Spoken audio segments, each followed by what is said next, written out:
Okay, so the first question, so we'll come this way, and then we'll go back down again, for Ms. Hannah, Ms. Frank, was, and for everyone on the panel, it's the same question. What is the single greatest impact of climate change on your organization or your constituency, and what is your group doing to address that issue? For the Army, the single biggest concern that we have is energy and water security. The Army faces significant near and long-term threats because of climate change that can affect access to energy and water resources in the quantity and quality and cost to carry out its national defense mission. So energy and water security, what that means to us is the capacity to ensure that the energy and water suitable in quality to provide and sustain the rate sufficient to support all of the current and future Army missions. What we at Fort Carson are doing to address that issue, in 2012, we launched a net zero energy, waste, and water initiative to include eliminating energy waste in existing facilities. As I spoke, we have a huge opportunity. Our energy bill at Fort Carson is $5 million a month, our utility bill. So we have an opportunity to eliminate a lot of waste in that. Increase energy efficiency in renovation and new construction, reduce dependence on fossil fuels, conserve water resources, and improve energy security.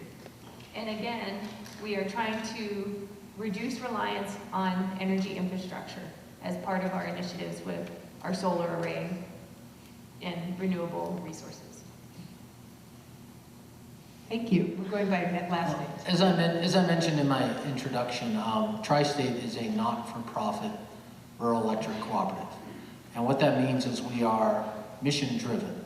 We are not motivated by padding the bottom line. We don't have the profit motive. We are mission-driven, and that mission is to keep the lights on and to provide affordable, reliable electricity to the 44 electric cooperatives that own and govern us. So for us, what we're looking at is the biggest threat, the biggest risk to us is kind of the shifting regulatory framework. How do we adapt to new regulations, new social norms, new demands, both internally and externally, related to climate change? People want us to address climate change, and the regulatory framework we're facing poses a number of risks in terms of increased costs and in terms of operational uncertainty. So what we need to do, for us, we must do this also while facing greater energy demand. So we are contractually obligated to provide the most affordable, most reliable power to our cooperatives over the long term. And their demands keep going up because of population changes, because of just rising electricity needs. The average US household has about 3 times as many things plugged in today as it used to, which probably surprises nobody given all the gadgets we have. So how do we address this, and how do we address this risk, and how do we continue to work within a framework where the rules keep changing on us? There was legislation passed by the Colorado House of Representatives today, coincidentally, that raises the renewable portfolio standard. So it's government mandates telling us how much of certain kind of fuels we need to use. How do we adapt to that? How do we make sure we have the infrastructure in place?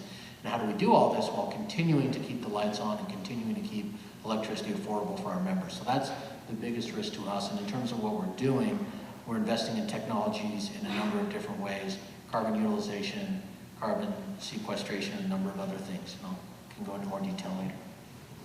Thank you. Now it's Mr. Weaver.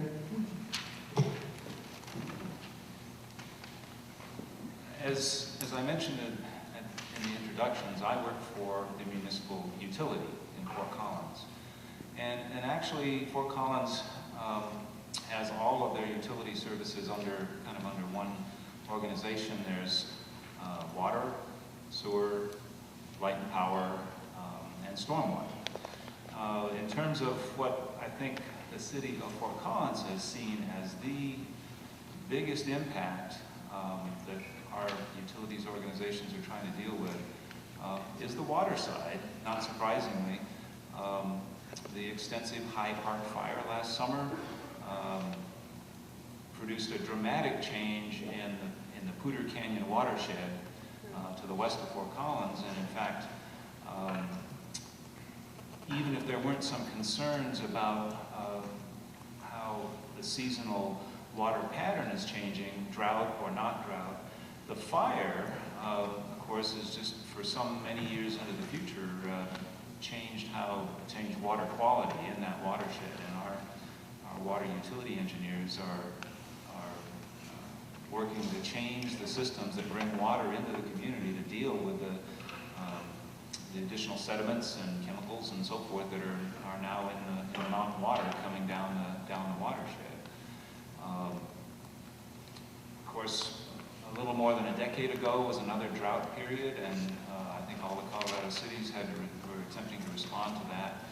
What we've seen in the 10 years since roughly 2002, 2003, through municipal efforts to encourage xeriscape landscaping, less water use in the summertime, all of this. Fortunately, there's I think some encouraging news around changing patterns. Water use is down now by about 25% across the whole community compared to where it has been. We also have been involved in the energy side, and that's now down by about 6% compared to where it's been through the efforts of efficiency initiatives and that sort of thing, which maybe we'll be able to talk about a little bit more. Thank you. Thank you. Now, Ms. Bassett. Yes, please. Up here. So obviously, as people have already mentioned, and I think you already know, the impacts on the environment are something we're very concerned about. So as people have mentioned, the fires, but also water loss. So you think of, we're currently using the predominant source of our energy comes from fossil fuels. Well, what are fossils? Fossils are materials from 1 million years ago. So why are we trying to still use in the 21st century materials that have major impact, whether it's climate or all these issues that are being raised, as our predominant energy source? This is the 21st century. So it's time to use 21st century energy. So we, of course, are blessed in the state. We have 300 days of sunshine a year. But guess what percentage of our power comes from solar? Less than 1%. We're behind New Jersey in our solar power production. That's ridiculous. So clearly, what we need to do is move into a 21st century fuel use and use something that we can count on every day. And we know, and the nice thing is the technologies in the solar world have advanced significantly, so costs have come down significantly. So that's why we, as Environment Colorado, with the Colorado Solar Energy Association, this summer have launched a 1 million solar roofs campaign. So we in Colorado need to have 1 million solar roofs by 2030. And this is not that hard to do. And we have a whole campaign. We'll knock on about 100,000 doors this summer across the state, get people signed up and excited about this, and then actually have our all of the above energy guy, Governor Hickenlooper, be out there and make sure that the policies are in place so we can reach that goal. Thank you. Ms. Gonzalez. So I think the question was about the greatest impact to our organization, and for us, it's two things. It's the changes that are coming with the new green economy. So it's what kind of jobs are being created and how are those jobs impacting workers, and also changes in transportation. So as I'm sure you're all aware, Denver is embarking on one of the largest transit build-outs, fast tracks. And a lot of the work we're doing is ensuring an equitable build-out of that light rail system and rapid transit bus. So raise your hand if you can walk to a light rail station. Okay, awesome. Many of the people that we work with can't walk to a light rail station, and they can't afford to live anywhere near it.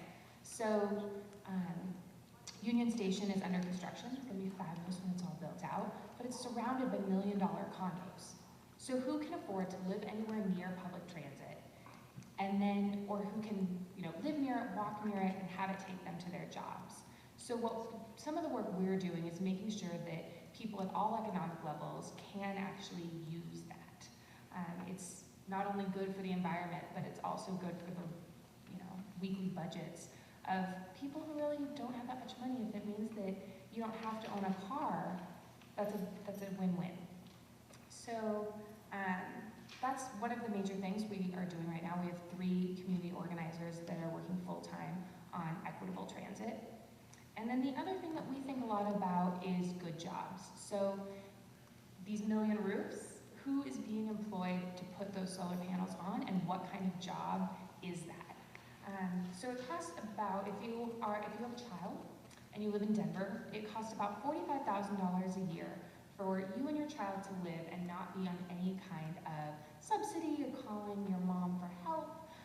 You need to make about $45,000 a year. So are these jobs that we're creating, are these, the solar panel installation, developing wind energy, new kinds of energy, are those jobs that people can raise their families on? Because as we're knocking on doors, as we're talking to low-income folks, we know that they're really concerned about safety and they're really concerned about health, right? That if you live in that corridor right at like I-70 and I-25, that part that smells like dog food all the time, you have huge increased rates of asthma among children. So it's, for us, climate change isn't just about having better air that we can breathe, which would be great, and saving polar bears, which is also great. But also, it's about humans, that these are everyday lives that are really impacted. And low-income people are the first people that are impacted because they're the first people that have to breathe the nasty air. And they're the first people that, a new train line is really great and it comes through their neighborhood, but it doesn't actually stop there. Ms. Gonzalez, I'll have to let you stop because the time is up, but you can use some of that in your closing if you'd like to add that. So, Mr. Tiniano. From the point of view of the city and county of Denver, the answer to what is the greatest impact is simple, and that is that we don't know. One of the great problems of climate change is its unpredictability, and I wish I could tell you what the greatest impact is going to be. I can tell you the list that we would look at, which would include impacts on our water supply, the related question of snowpack, and the tourism impact on our economy, the increased intensity of storms, or we can also use the term extreme runoff events, increased exposure to new vectors, in other words, disease-carrying insects and other creatures that we haven't seen before in this region, and range shifts in terms of species that are kind of out of kilter with their natural cycles. All of these are or could have great impact on Denver. Our strategy for dealing with them starts with the sad recognition that even if we shut off every source of greenhouse gas emissions in Denver, 100%, we would not change the course of climate change at all.